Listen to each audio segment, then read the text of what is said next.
committee.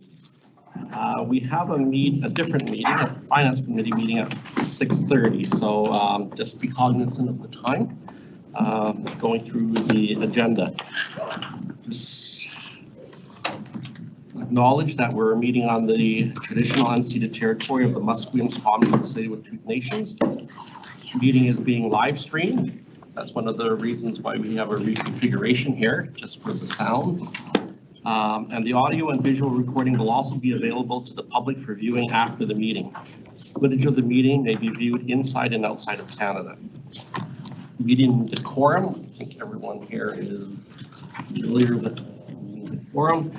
Basically, we're moving along and that we have a respectful discussion. If there are any discussions, please go through the chair rather than have crosstalk between committee members. We have one delegation, 3 information items, and 1 discussion item this evening. And then at the end, I'll ask for any information item requests. We have one regret from Vancouver District Student Council, Josh Fund, doing the right thing this afternoon, evening, as he's not feeling well, so he is staying home. So but he will probably be viewing live stream. We'll start off with delegations. Delegations are maximum 10 minutes long. After delegations, we can ask questions directly to the delegation for any questions. So we'll start with delegation Robin Prest, and he's familiar with us as he's presented before. So Robin, we changed things around a little, so yes. You have the head of the table now. Sorry, the timer is behind you. We have to figure that out because it's on the other side. But okay, I'll work on blind faith that I have the right slide up. That's great. Thank you for too long. Is that the right slide? Yes. Yeah. Okay. Yes. All right. And do I need to use the microphone? Is that only for you? Only if I need it. Okay. yeah, I think so. Okay, fantastic. So I'm Robin Prest. I presented here a couple times last year on the LRFP consultation. I'm part of a group called Strong Schools, Strong Communities. And our goal is to bring in solutions-oriented and positive engagement on the issues of school closures, while recognizing that this is something that's very close-cutting to many of us. A little bit about me as an individual. I'm not an oppositional person. I work in dialogue and democratic engagement in my profession. I regularly, as a professional in that area, exchange best practices with the OECD, Privy Council Office, colleges, communities, and municipalities. So I'll be bringing in some of that professional lens, looking at the consultation going on right now. But I'm here in the capacity as a parent at an East Can school. My daughter goes to Queen Alexandra Elementary, and bringing a lot of interest and trying to reflect different perspectives and realities that exist there, knowing that not all those folks at schools like Queen Alexandra can be here or being here on their high priority list of the things that they need to deal with. So why I'm here tonight is I have a real concern about the way the consultation started for the next round of facilities planning. And I think it's gotten off the wrong foot. And I want to have a constructive conversation about how things can change so that I can participate and feel like an active participant in that process. I'll take this back to last year as a bit of a recap. And at the end of last May, early June, we were feeling pretty optimistic. The board had made a decision to take school closures out of the discussion around the LRFP. So that was appreciated. We felt heard on that term. And there were some key recommendations made by the board as far as that LRFP that was approved, that included things like redoing the inventory of our schools full or our schools not full, looking at considerations like equity, special needs, looking at sorry, I'm advancing my slides, so this is flip backwards, looking at ways to validate enrollment projections. knowing that there were some concerns about how that was being done.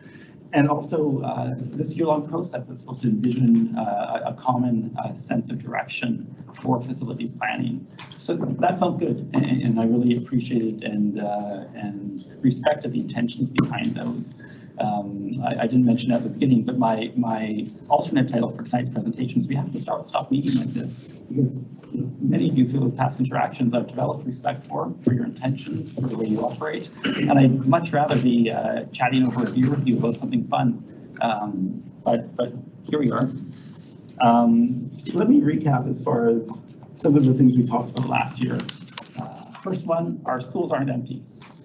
There's certainly some excess capacity, but you know this as well. There's sensory rooms, other things that are needed for special needs, other items that are integral to an equitable 21st century school aren't included in those calculations. And that's something important to keep in mind as we head into this conversation. Also, the projections we need for school enrollment are not on a school-by-school basis effective. I think that this probably isn't controversial to say. What I have up there on the screen is a picture of the development that's proposed at the Safeway site at Great Neck Commercial Station, where there's over 600 units planned for that site on its way to approval by the city. Over 300 of those with 2 bedrooms or more, so family-oriented units. The school whose catchment that is in is Laura Secord, which is absolutely full. Queen Alexandra is 2 blocks away from this development and has room. And yet Queen Alexandra is forecasted to have to continue declining enrollment as of last year's projections. So there's something going on with those projections, and we need to deal with that. This is a nuanced item, but I think it's really important to understand in this conversation.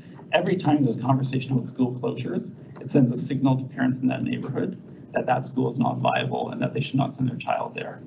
And if you look at the statistics, I could actually put a graph up that shows you every year after there's a school closures conversation, enrollment in Queen Alexandra going down. Sometimes it rebounds a little bit afterwards, sometimes it doesn't. In our school, only 1 out of 3 parents in that neighborhood send their children to Queen Alexandra, lowest in the district. There are other reasons involved in that, some of which probably have to do with prejudice, racism, class bias. Some of them just for some for good reasons. Some want friendship or immersion or other things that are reasonable expectations. But there are reasons why Queen Alexandra has the lowest choice of parents in that catchment area going to there, and they're not all good reasons. This is the 4th time in 10 years that we've been having a conversation about school closures. And although nobody's put a name on Queen Alexandra yet, we were the front page of the newspaper last time. As far as talking about where this conversation could go. And I'm concerned that that's going to happen again. And I know that when you're somebody at that school who's been through this conversation multiple times, as my upstairs neighbor has, literally she's had 4 conversations about school closures with her children as she's moved around the city. After a certain point, you check out. And that's sad as far as thinking about what that means to somebody that they no longer even have the ability to mobilize or to voice their opinion, because it's already happened so many times that they've learned that their voice doesn't matter, essentially. And school closure conversations tend to target those schools that have the largest populations, because those are the schools with excess capacity, because those are the schools that nobody's sending their children to, because those are the schools that have had school closure conversations in the past. There's this dog chasing its tail happening here, this circular argument. And let me pause here for a minute. This is a really important point that I'm going to make, probably the most important point that I'll make this evening. I could tell you all the amazing things about Queen Alexandra, and I will. I'll tell you about the kids who invented their own type of bubble gum and gave out thousands of packages during Halloween and were on breakfast television.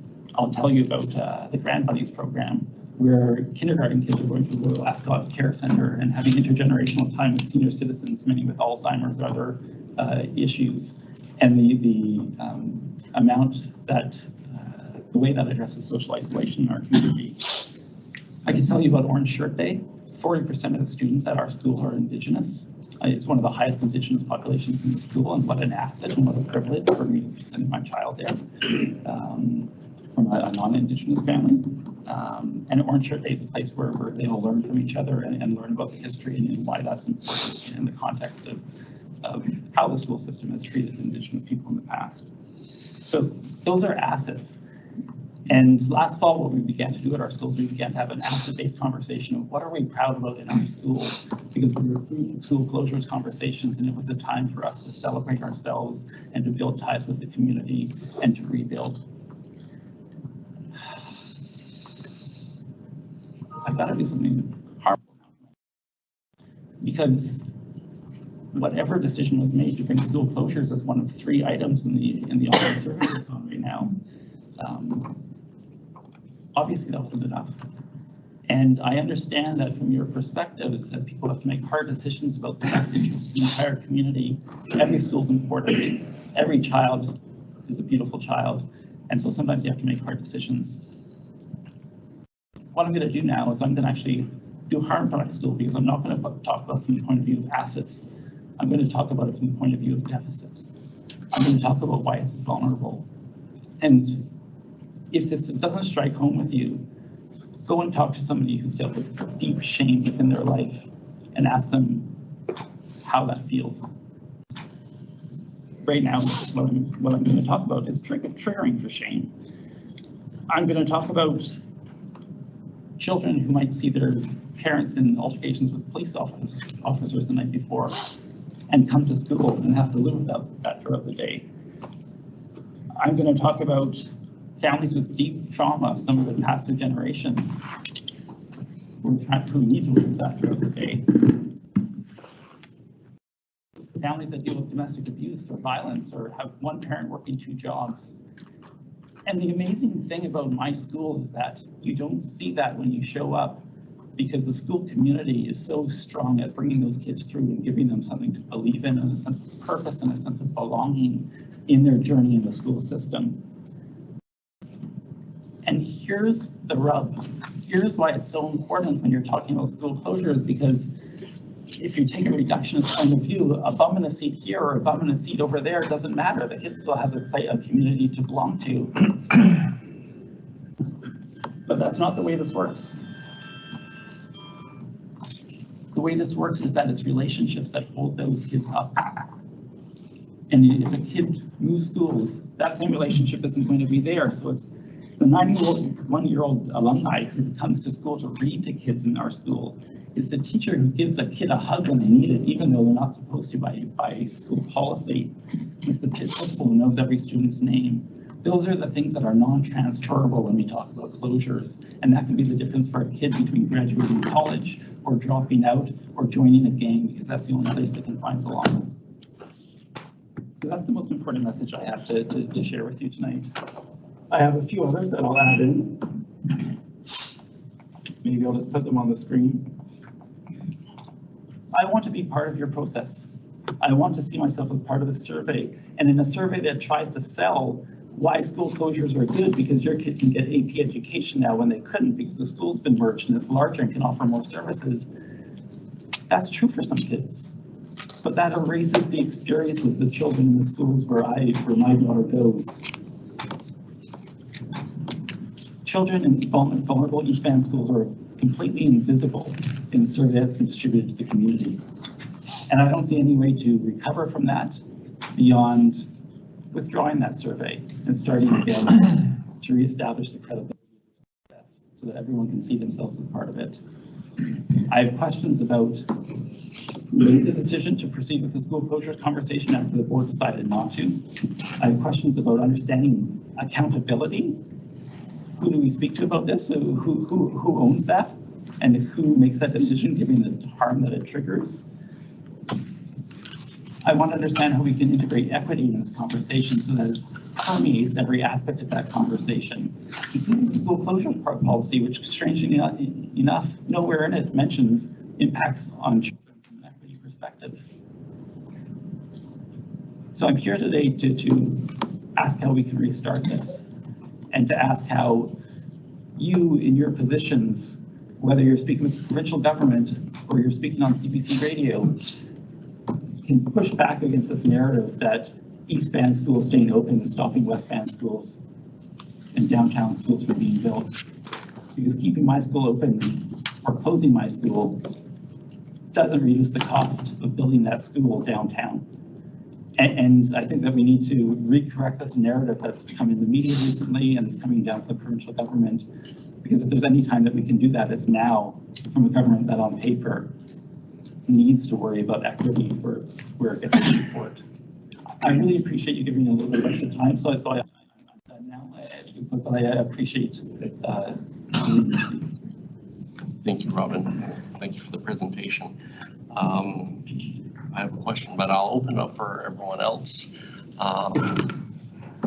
Questions on your presentation? Lois. Thank you. Through the chair, thank you, Robin, for really, I guess, personal presentation as well as a really informative one. What I'm wondering about is whether you've looked at closure and population patterns and this type of analysis maybe at a higher level in other districts in the Lower Mainland or elsewhere in BC. To what end? May I ask? I don't fully understand the question. Just to see how other districts have handled similar situations before. I think there are other districts who have gone through closure processes, both recent and a little further in the past, and I'm wondering if you see any patterns, because you probably know more about this than I do. You see patterns that we should pay attention to. It's a great question. I haven't. In my evenings between 1 a.m. and 2 a.m. usually I'm looking at what's happened in the past in BSB, and I know that the context in every district is slightly different as far as age of buildings and otherwise, but no, I haven't, so it's maybe something for me to do. Thank you. Jennifer? Thanks to the chair. Thanks for your presentation. I was listening a bit online on my way here on the bus, so sorry if I missed it in the beginning, but I appreciate what you're saying around like the stories of reminding us that there's people in these schools, their children, and sort of reminding that aspect of like numbers and people that go with the numbers. So I'm kind of curious if you had any sense of feedback from other parents, either through the PAC or elsewhere, around the survey and the experience of that. Yeah, it's certainly the parents who work with me on the Strong Schools group, several of whom are involved in the PAC,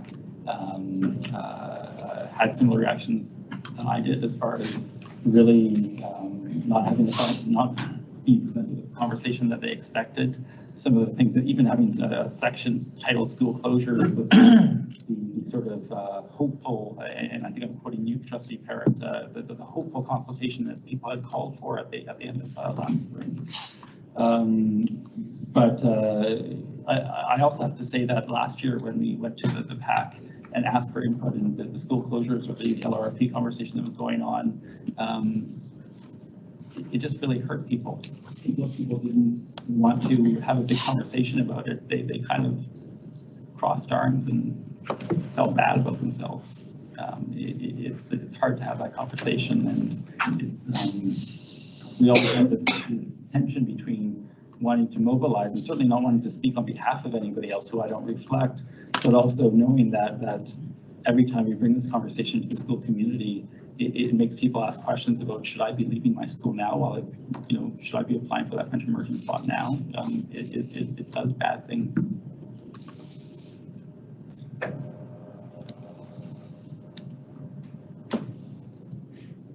Amanda. Hi, Robin. My kids also had an awesome experience at Queen Alexandra. Now they're in Vantac. Just to clarify one point, the 2016 long range facility plan is the last one that was passed. They only passed recommendations last spring. So. Oh, thank you. I didn't actually understand that distinction. It took a while to clarify that one here. I appreciate the asset-based conversations, and I think we're all looking forward to getting to a point where we can find out what the real number of empty seats in the district is, because we are all tired of the 10,000 empty seats narrative and know that most of those seats are not actually empty but used for very meetings. have any questions to follow through with this one, but I just wanted to put out my support there. Robin, I think I know where you're going with this with regards to student enrollment projections. Don't work for the Safeway picture you had there. So we're getting information from the city and a number of other areas in that area. So can you expand on that?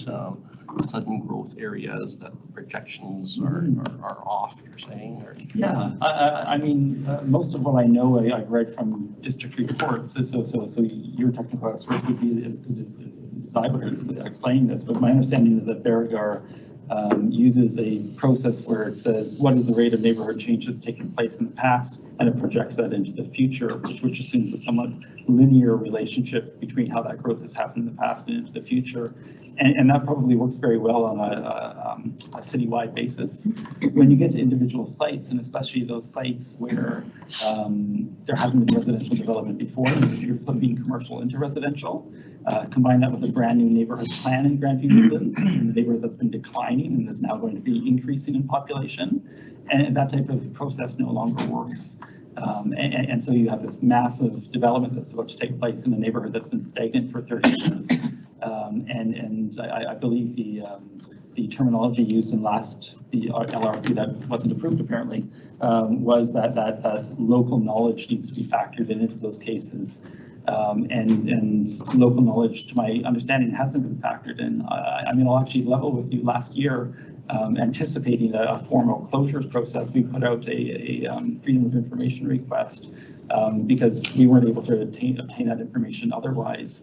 And the response that came back was, we actually asked, where in the city has local knowledge been used and factored into projections? And I believe there were only 2 areas in the city where any factoring in had taken place. And that was quite shocking to us because that had only been talked around and not answered directly through many of the processes, and we had to do an FOI to actually get that answer.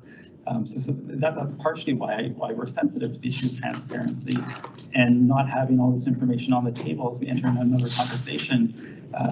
Knowledge is power, and that's part of what makes us feel a tension behind. Is this a process that's about listening, or is it a process that's about messaging? Certainly a lot of what we've seen in the online survey is about getting a message out about why school closures aren't scary and are beneficial. And that to me smacks of public relations, not public consultation. We had a number of discussions with regards to enrollment, and I just wanted to hear your point of view or your thoughts on that.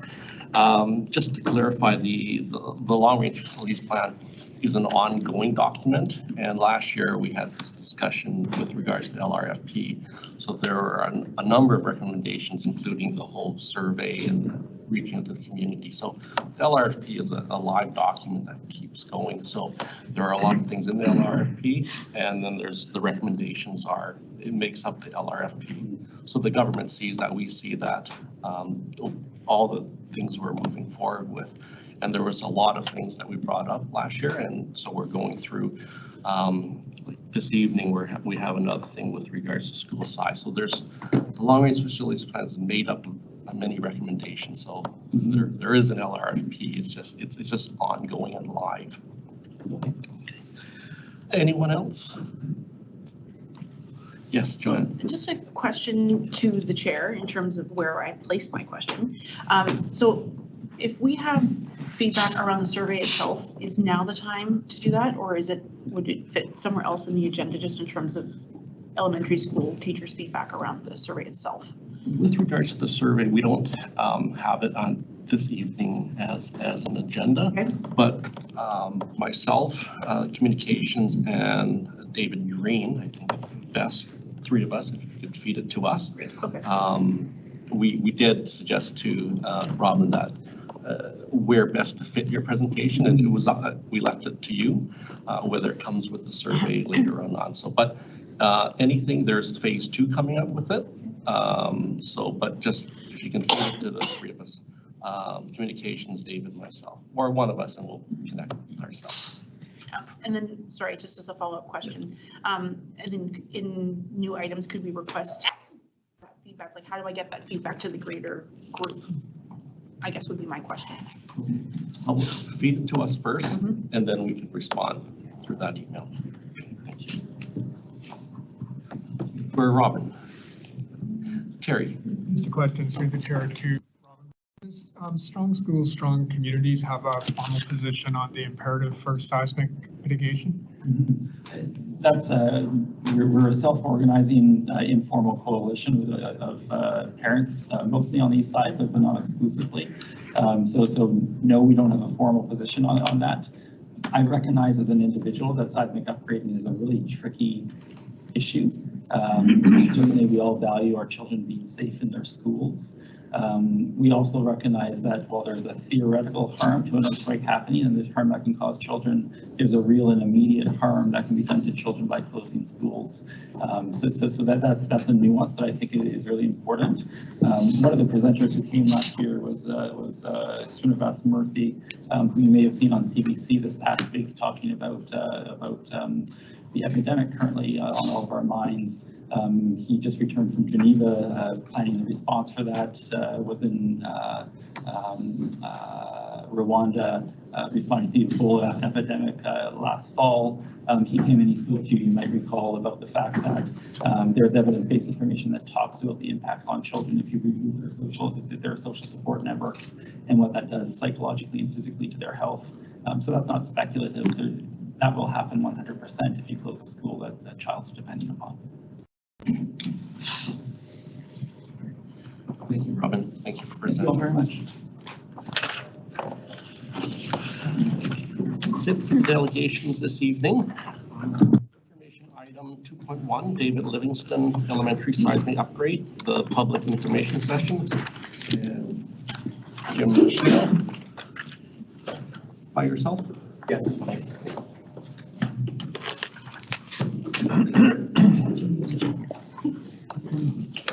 Through the chair, this is an information report regarding David Livingstone Elementary seismic upgrade.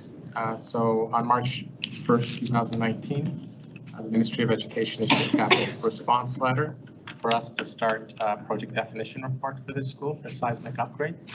It is a high-risk school.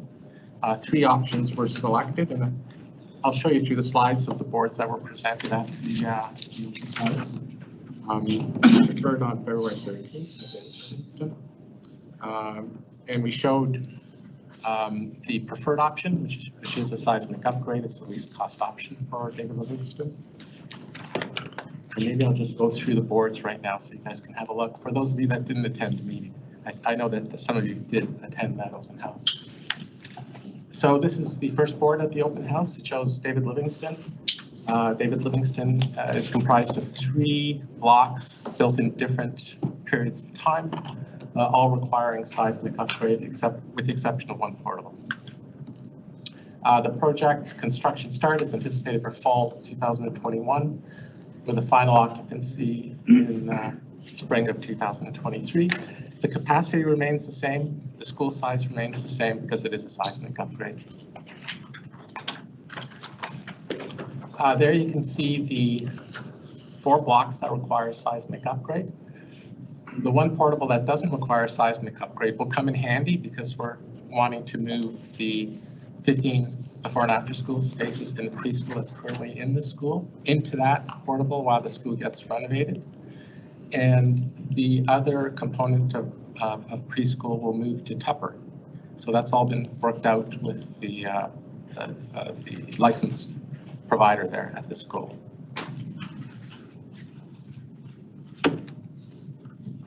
The capital cost is approximately 17.3 million. The school size is just around 4,000 square meters.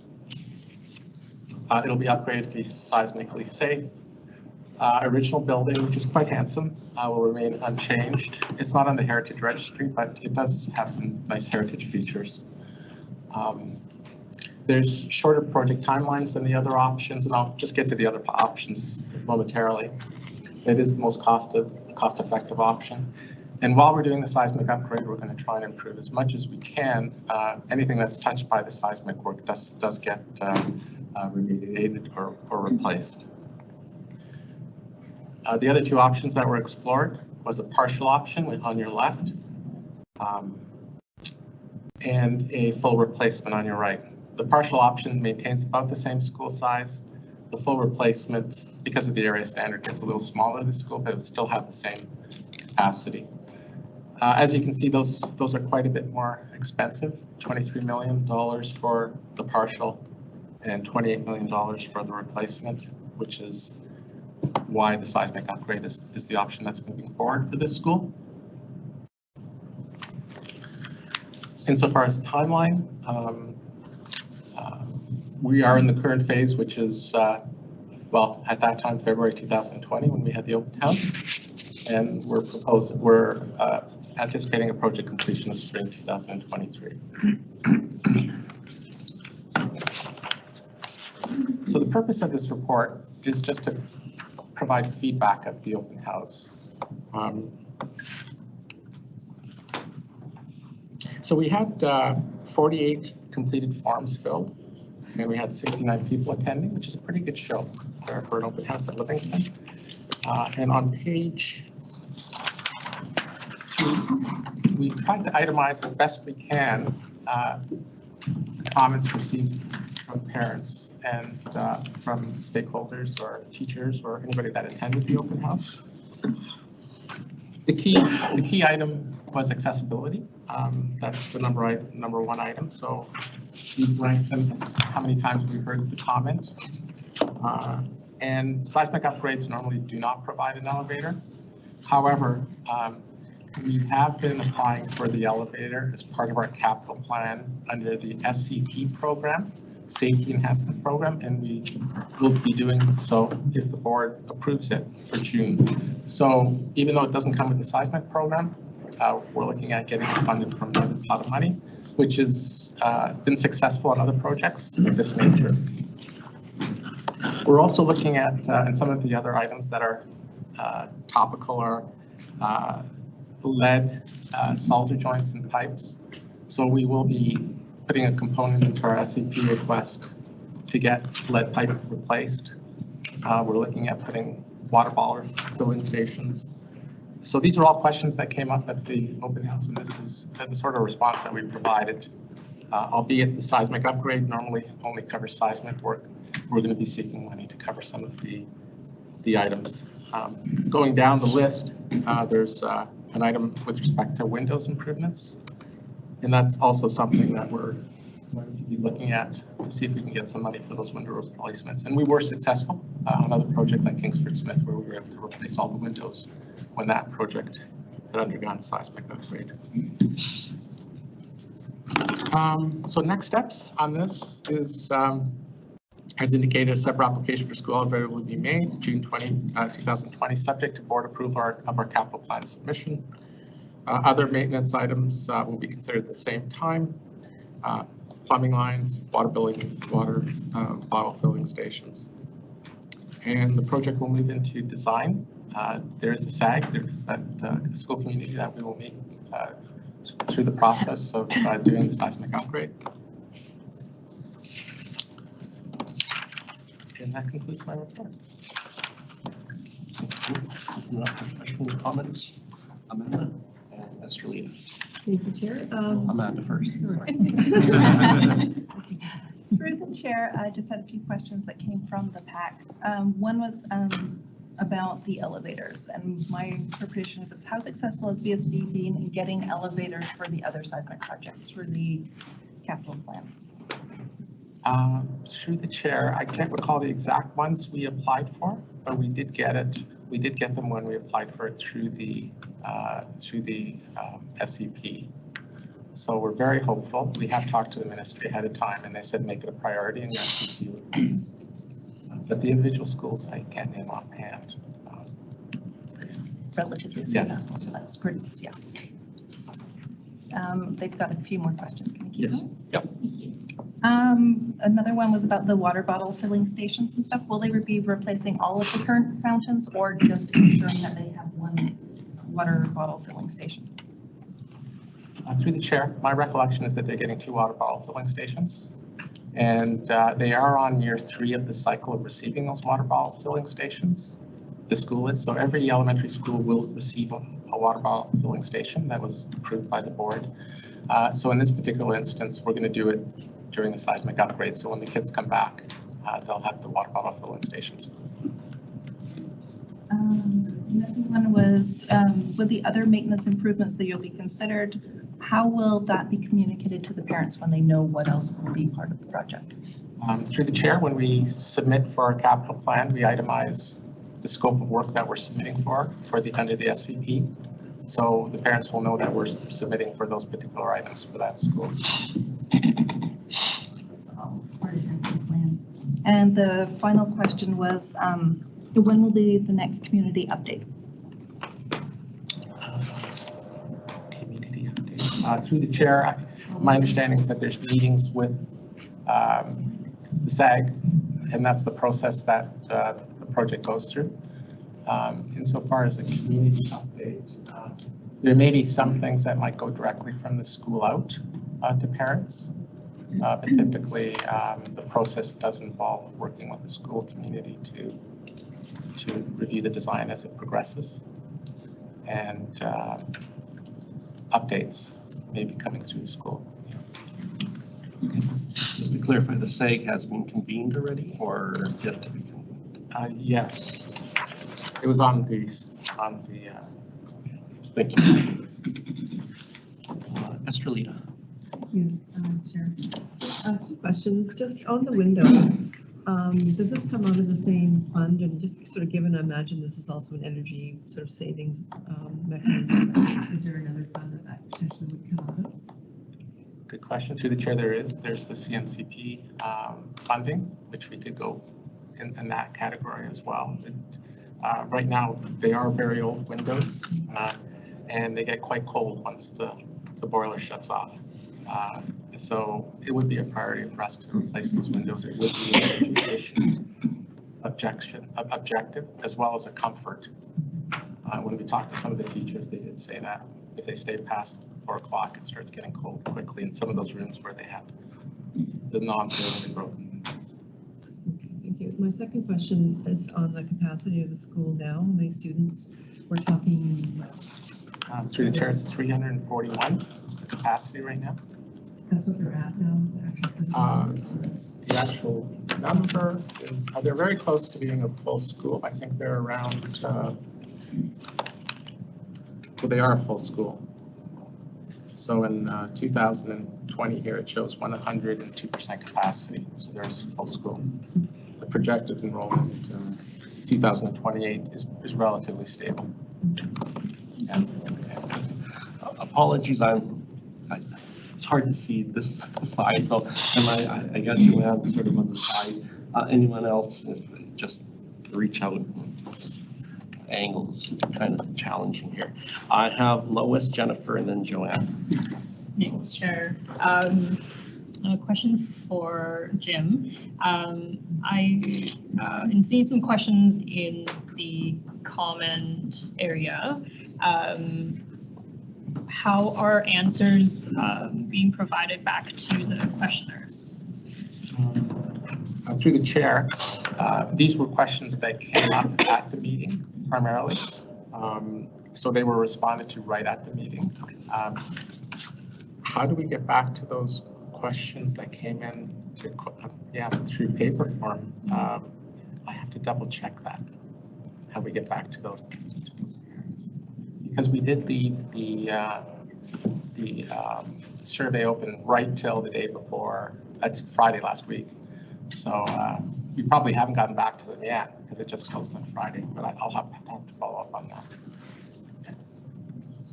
Most of the surveys, or do they have return numbers, or is it just a comment sheet without?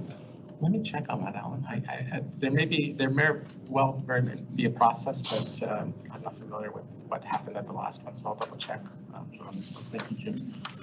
That's it, Lois? Thanks. Thank you. Jennifer? Thanks, yeah, through the chair.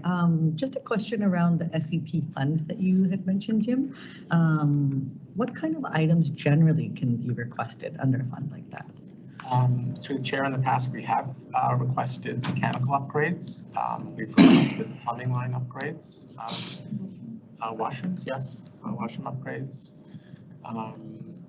Windows, we received window upgrades. So there's a number of items that can, we can go through that, Anything that has to do with safety. So windows might be better in the CNCP application, so we'll review that option. Yeah. David, on this? Yes, thank you, Chair.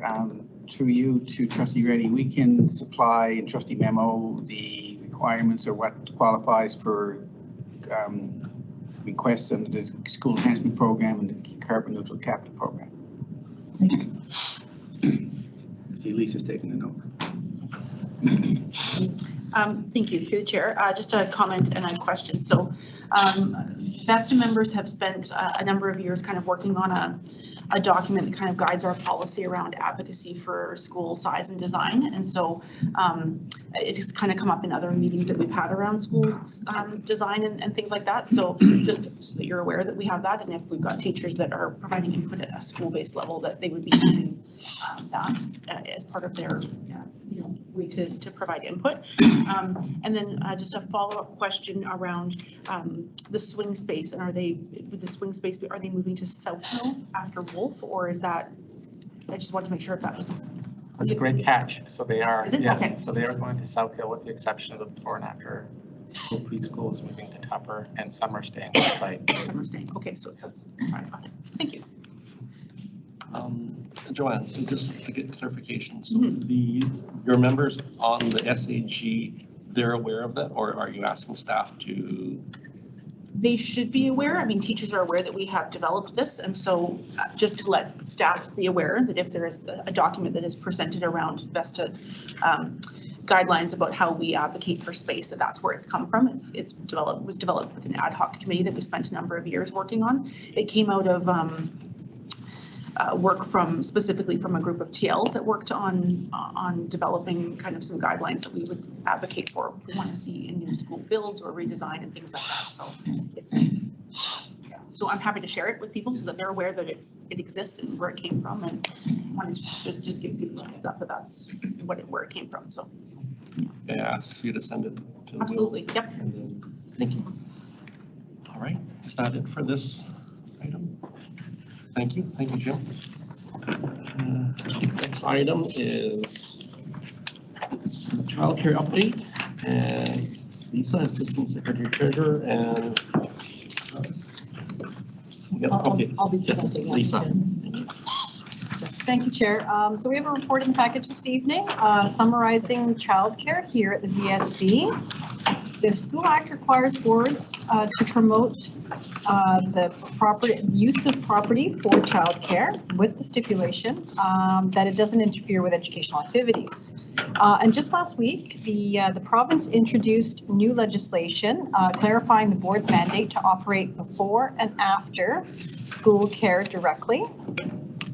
Oh, thank you. The VSB has been very supportive of childcare. We are on the Joint Council on Childcare, and we have been for the last 16 years. That's with the City of Vancouver and the Park Board. And the GCC has exceeded its targets in the creation of childcare, which is really good news.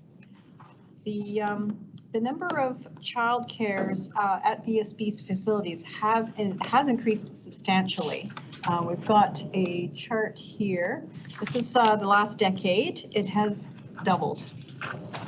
So 4,300 seats, the most of anyone. We at the VSB have 68% of all school-age childcare in Vancouver. So that's an excellent record. We continue to increase the number of licensed seats as we go forward.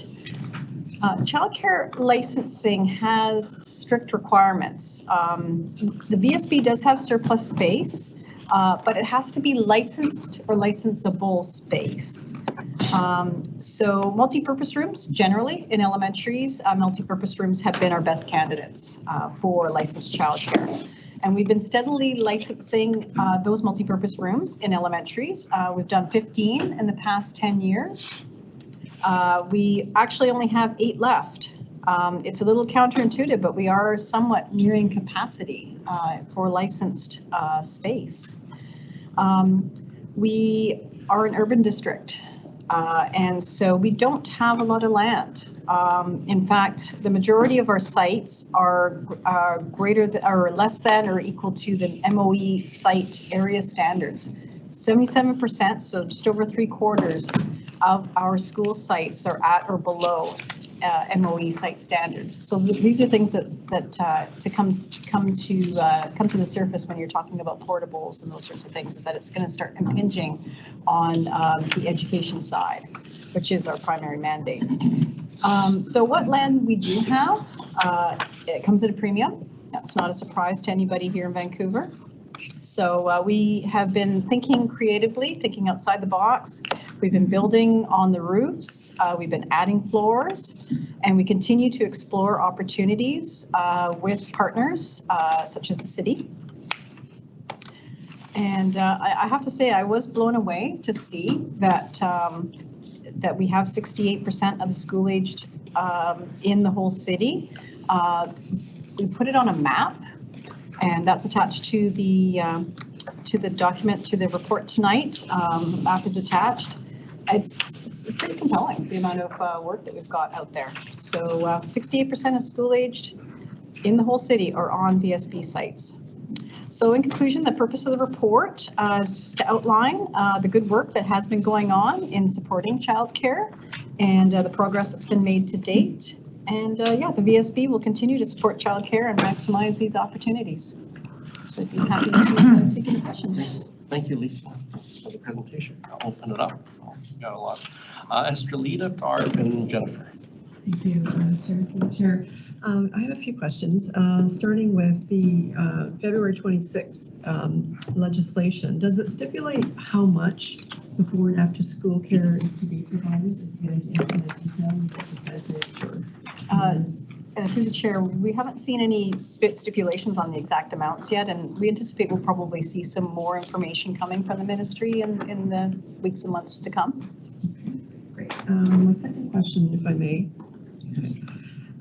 With the breakdown of the projects coming up, we know Pearl Harbor, the city, that's the city one, I think VSOP is going to be running that operation.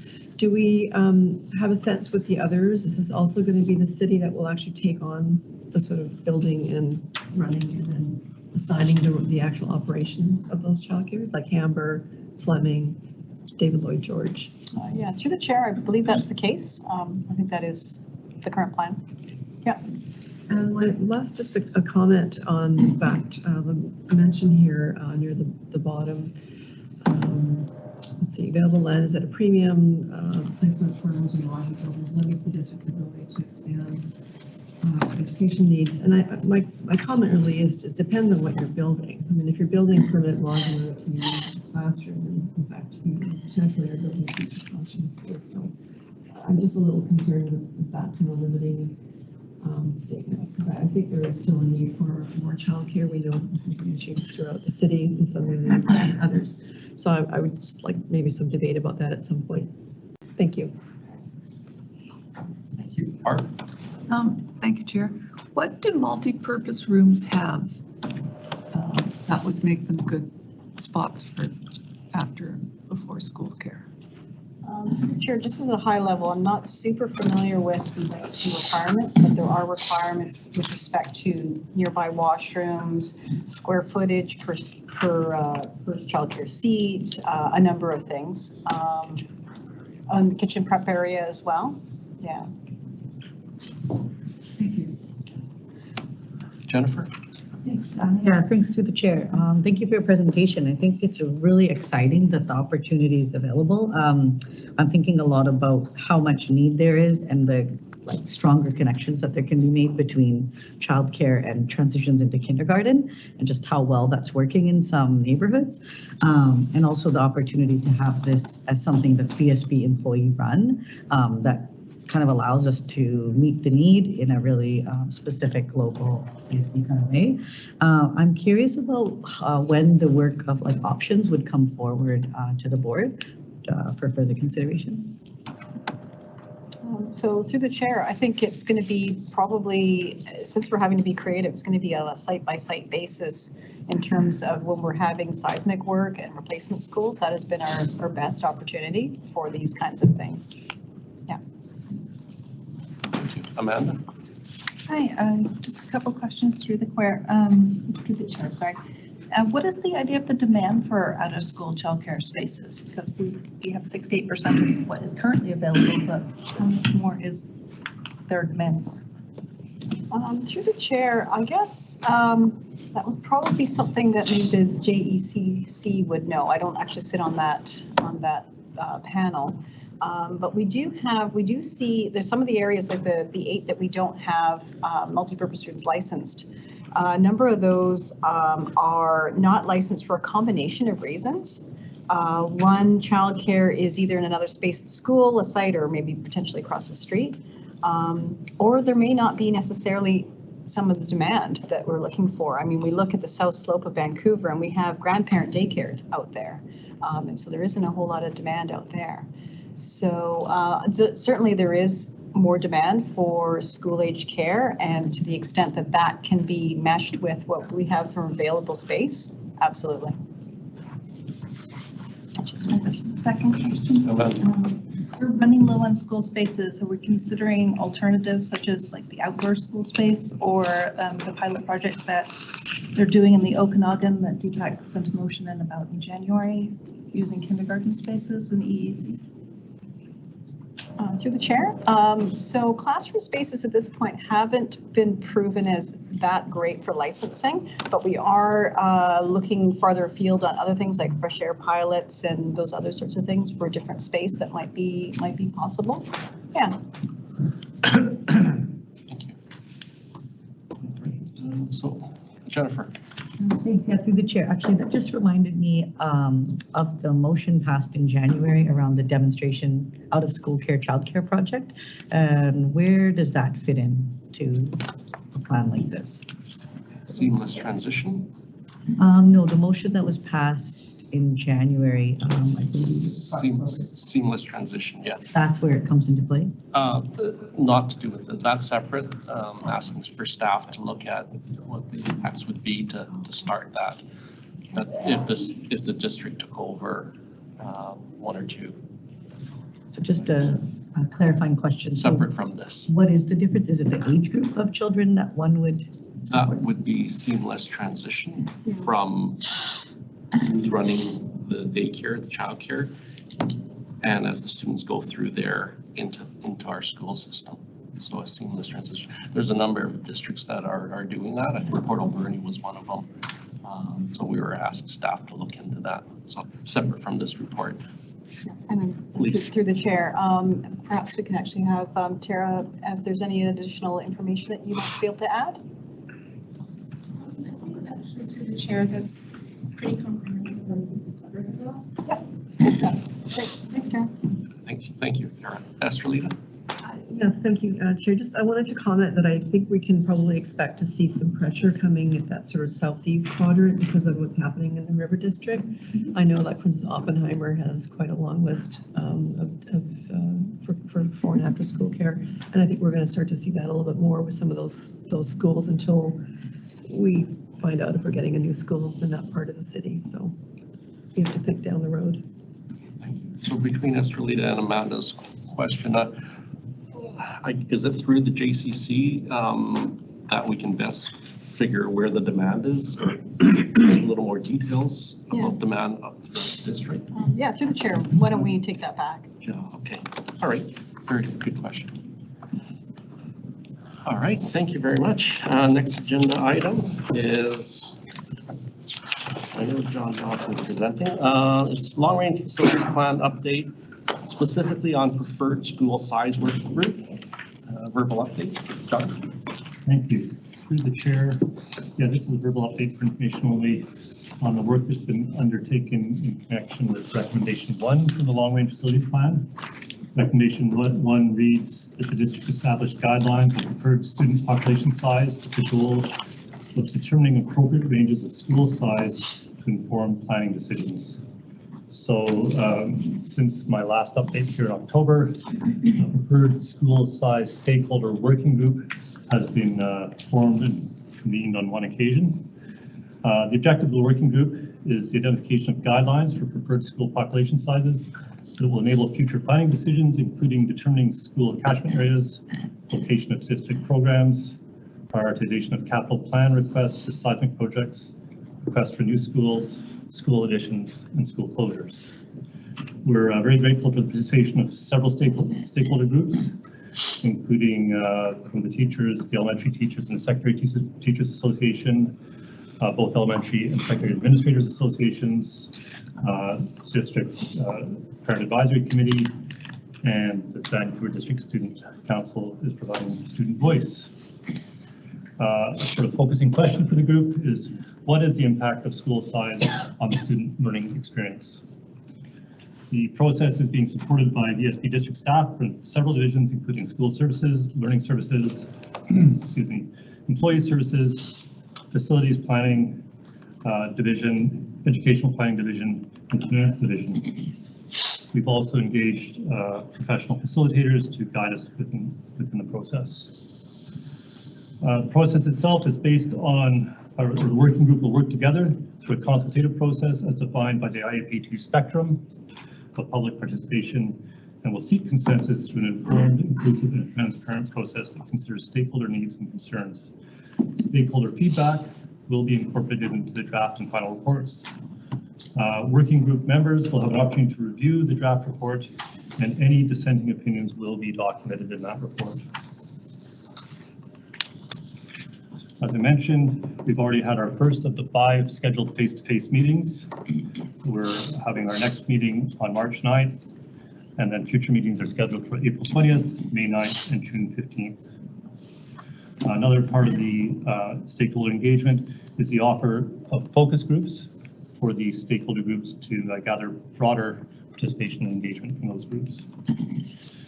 The product of the preferred school size working group will be draft guidelines for determining preferred school population sizes for VSP elementary and secondary schools, and that will come through a report to the Facilities Planning Committee.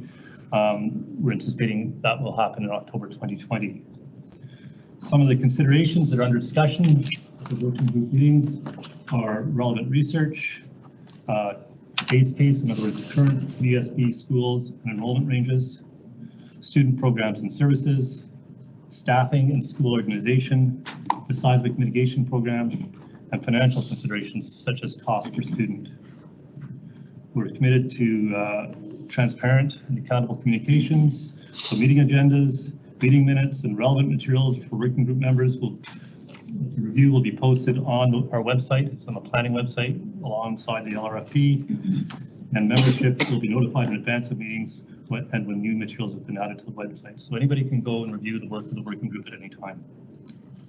That concludes my report. Thank you, John. There was a part right in the middle with regards to the process working group, and something about spectrum. Was there a very Thank you, through the chair. I think various members of the committee may be familiar with the International Association of Public Participation Spectrum for Community Engagement. I know that trustees may have considered this when designing the current Build to Learn engagement process, and it defines areas of engagement or levels of engagement, starting with inform at one end, empower at the other end. So you usually land within a spectrum. The commitment on a consultation process is to receive feedback from the people being consulted, to endeavor to incorporate that feedback into a report, and the commitment is also to respond to that feedback meaningfully. So that's the level at which we're operating within this working group. Thanks, John. Thanks for the initial update. Open it up. Tim. Has there been any thought, through the chair, has there been any thought given to having someone from the operations side of things involved in this working group? So through the chair, we did focus on the educational stakeholders for this process. However, one of our considerations for focus groups would be to involve other stakeholders if there's a desire.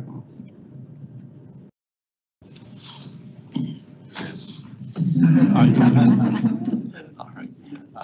Okay. Through the chair, feel free to contact me directly and we'll schedule a meeting. Thanks, John. Jennifer. Yeah, thanks through the chair. So I'm just wondering, is this, it was a verbal report, but I'm wondering, is the information going to be written or made available afterwards? Like with respect to the dates and some of the specifics here? Through the chair, most of the information reported just now is available in the terms of reference. We're posted online already, and all the other information regarding meeting dates, meeting summary notes, PowerPoint presentations, etc., posted in the same location. Under LRFP. Yeah. In the planning section. Yes, Jennifer, and then Janet. Well, you can come back to me. It's a different question. If that link could be sent to the members of the committee, I think that would be helpful. I have found it. Okay. I found it. It was that easy. Jennifer. Thanks to the chair. So I'm just wondering, in the instance that the preferred school size working group makes recommendations, would the process be that comes to the committee and then to the board so that guides like future decision making, or what would sort of be the action item for the board on the recommendations? You mean at each stage? In the final stage. Oh, okay. Well, through the chair, it's yet to be determined whether the report will produce a recommendation or recommendations, but I envision the process being similar to that of the French program review, where a recommendation was brought forward for consideration at probably the educational student wellbeing and education committee at the time. You know, we would bring it forward to this committee, and then it might proceed to the board for a vote if there was a recommendation. Since this recommendation is coming out of the LRFP, probably be embedded into LRFP eventually at the end. But I can see it being a student learning well-being issue as well. So we can discuss that. Jennifer. Thanks. Yeah, through the chair. I'm just thinking about that too, because I feel like it would be really informative for a whole bunch of conversations that are happening around like catchment and out of catchment, the report that we had talked about last time. And I'm just wondering, will that be made available at the next committee meeting for facilities, the in catchment and out of catchment numbers per school? We had talked about that at the last LRFP update meeting. Let's take it away. Which committee it best fits in? Oh, yes. Sorry, yes. This was a follow-up from the last report update we had on LRFP. I think it was on enrollment numbers. Yeah. We'll talk. Jennifer. Okay. Anybody else? Okay. Thank you very much, John. And I guess this will, since the next meeting is March 9th, I'll probably come back to facilities, an update, further update possibly, or are you thinking? Through the chair, I anticipate this as a one-time update to set the set the information out there for how the committee was struck and how it's operating. And as I said, all the information is available online, so people can review the proceedings of the committee. So unless requested, always happy to come back and inform. But next time I would anticipate coming back with you with a report in October. Okay, thank you, John. And the final item is an item for discussion, and it's a notice of motion from Trustee Gonzalez with regards to gas and diesel generators. Can I pass it straight to you, Mr. Leader? Yes. So the motion itself reads that the VBE develop a strategy to transition the Vancouver School Board and its facility users making use of gas and diesel powered generators. The work should include a review of current practices regarding the use of generators in relation to the ESP operations. Contracted partners and anyone working within the ESP sector, with particular focus on the sites used by the film industry. The staff approached the City of Vancouver and the Park Board, and we're in the process of reviewing the same strategy to look at ways of working together and sharing data. The strategy be inclusive of potential exceptions necessary for safety and emergency concerns, and that staff develop a proposed timeline with relevant implementation to the cost information on the transition. And staff explore the provision of electrical infrastructure as an alternative to gas and diesel powered generators. I can speak to the rationale first. Would you want me to? Okay, I'll just highlight a couple of things. So basically, the park board passed in June 2019 the same motion called Gas and Diesel Generator Pollution Elimination Strategy. And in July 2019, the City of Vancouver as well passed a motion eliminating generators, greening Vancouver's film and food truck industries. So the intent of this motion is all motions is to reduce the carbon emissions generated specifically by the film industry through their use of diesel generators. We here at VSB obviously also have film sites that are used. We'll come later a little bit more about that. So the idea is really to work in tandem with the city and the park board so that we're one city working together to reduce the impact of these generators. The film industry is working with the City of Vancouver regarding the cost of the electrical infrastructure on this. So there is an opportunity potentially for the VSB to have that same discussion to see where it warrants to have the electrification of some of these components where there are generators being used by the film industry on our school sites. And so that's a discussion that needs to be had with staff with the film sector. But the film industry is wanting to position Vancouver as the greenest, most sustainable place to film in the world. And so that's why they're invested in this decision to work with the city to invest in that infrastructure, which obviously is a impetus for the city. So that's really where this motion is coming from, to work with our partners at the city and the park. Lisa, did you want to add to that? Yeah, I just You're listed on here. So. Yeah, I just got a couple of points. So staff have collated a number of facts that are listed in the report and some considerations to inform the discussions. VSB itself has a limited number of generators for our own use. It's particularly limited to emergency generators or locations where electricity is not readily available, or specifically confined space work. And so the nature of these applications do need to continue. The notice of motion speaks to filming. So we've got some stats on filming in our district. The VSB is approximately 8% of the filming days in the city of Vancouver. And the report speaks a bit to some considerations for the discussion. Physical facilities type considerations, we will need specialized distribution panels, and the site itself might not be sized for the level of electricity that's needed. So that brings in BC Hydro. We may have to get more hydro supply in order to provide for that. So these are just some considerations, as well as the more obvious ones of costs that our hydro costs would go up and peak usage. And so a cost recovery would have to be put in place. But the bigger consideration is the capital projects. They don't, capital project funding from the ministry doesn't really cover these costs. We've had difficulty sometimes with cost escalations, not just getting a basic school built through recent tendering. So that'll be something that we need to address as well. But that's all for discussion purposes. The purpose of the report tonight was just to outline the scale of the topic, the VSBs, give people some ideas, some facts to inform the discussion. Thank you. Thank you, Chair. Thank you, Estrelita. So, Estrelita, this is notice of motion went to the board, moved to the committee. Thoughts are that you're looking for it to go back to the committee or to the board at the next board meeting. I presume. Yes. Okay.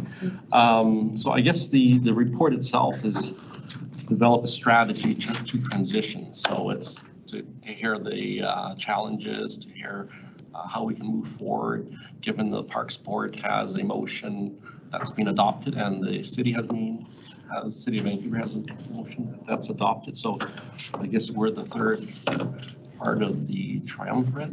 So so I guess I look to the rest of the committee for thoughts on this. Specifically towards the end, the three with the yellow card.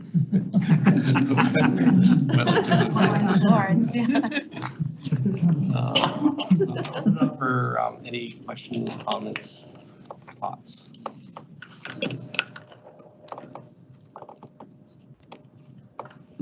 guess I'll start it off. Joanne, Sorry, thank you. just Yes. a question for, through the chair. Yes. So is the intention to have a recommendation come out of this committee? Is that the hope through, sorry, Yes. through the chair to trustee Gonzalez? Okay, just so that that's clear, but that's the intent of Yes. bringing it here so that we discuss it and then either a recommendation comes or it doesn't come to the board. Okay, thank you. Yeah. Otherwise, when we go to the board, we'll Yeah. be a little confused on what we're really Yeah, doing. okay, got it. Thank you. Specifically trying to get input from stakeholder groups on this. All right. So I guess to be addressed will be, it's a strategy to transition. So I guess that's what we're looking for staff. So there's a number of questions that I guess some of the figures are a little different than was in the original motion and in here, but that's all part of the whole discussion and the whole report.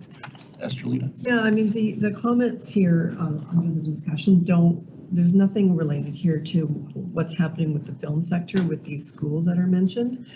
That's really what the issue is, right? It's not so much what we understand we have some backup generators. That's fine. They're needed in case of an emergency. That's fine.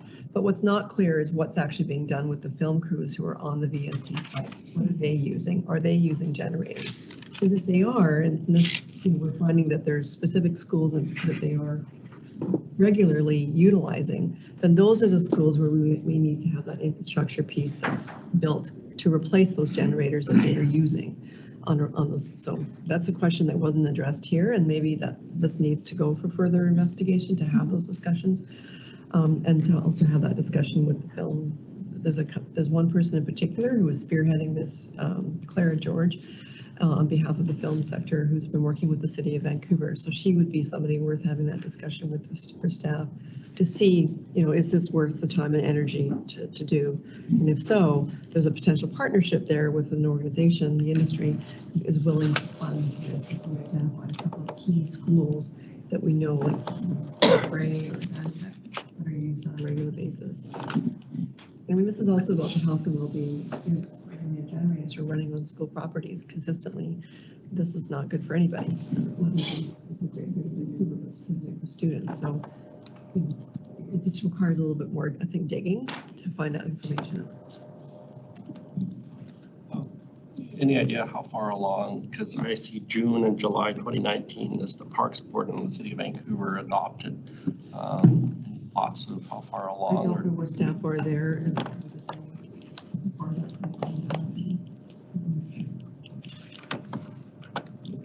Okay, Amanda.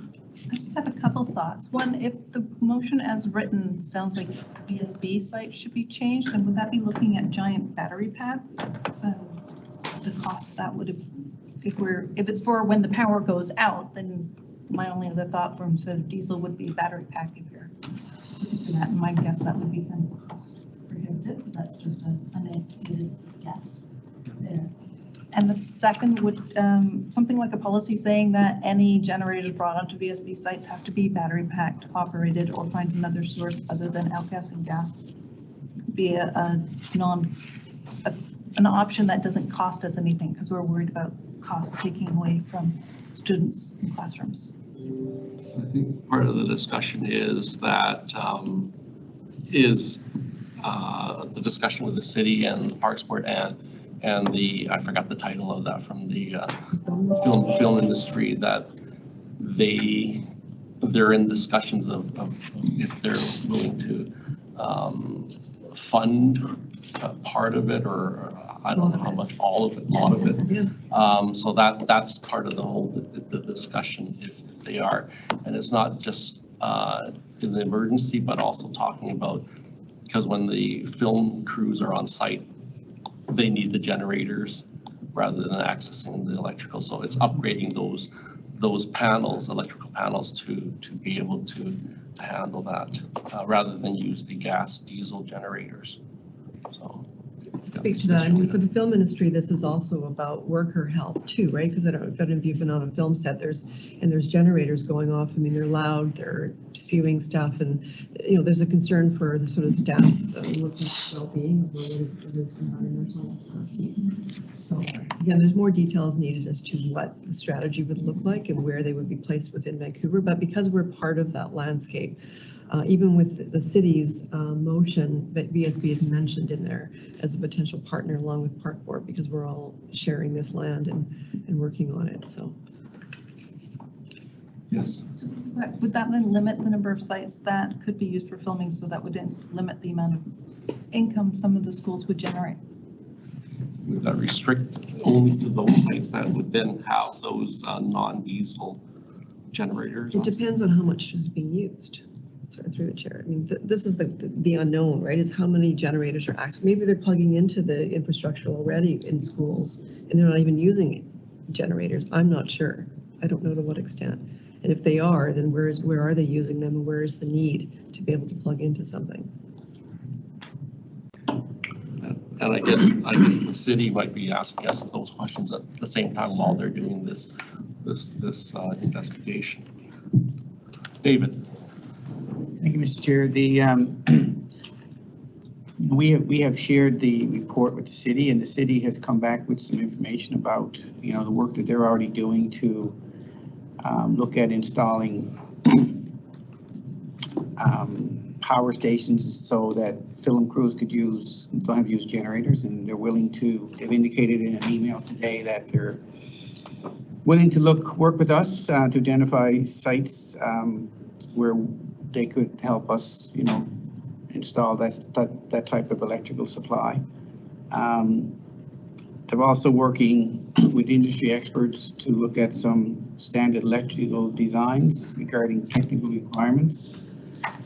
And the contact we have at the city, he's involved in some regional-wide groups of provincial, municipal companies and governments. And they're trying to work towards a region-wide approach to eliminating the use of diesel generators for the movie industry. So work is underway. Thank you. Thank you, David. Barb? Thanks, Chair. Are there such things as solar power generators?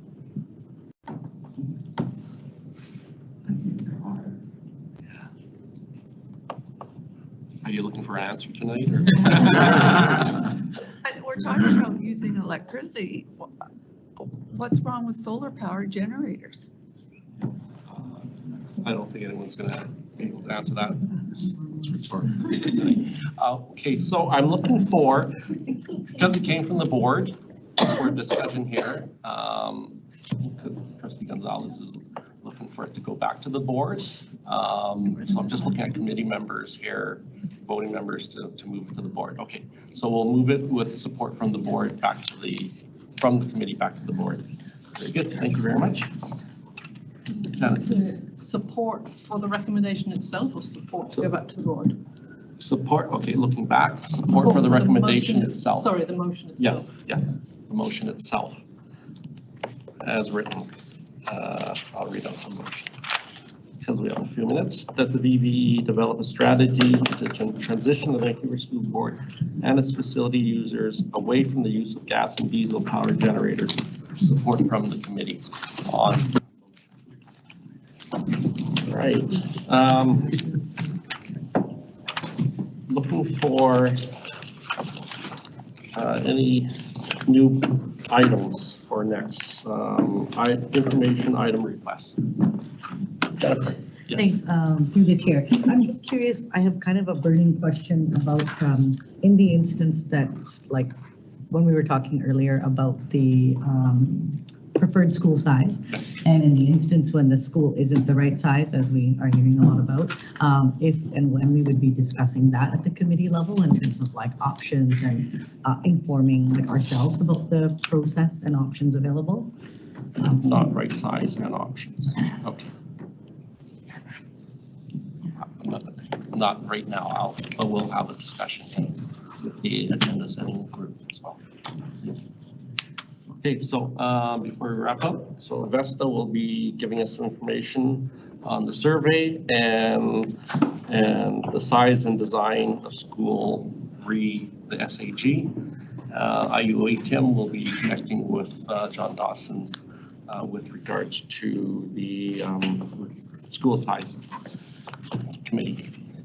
All right, thank you everyone for this evening, and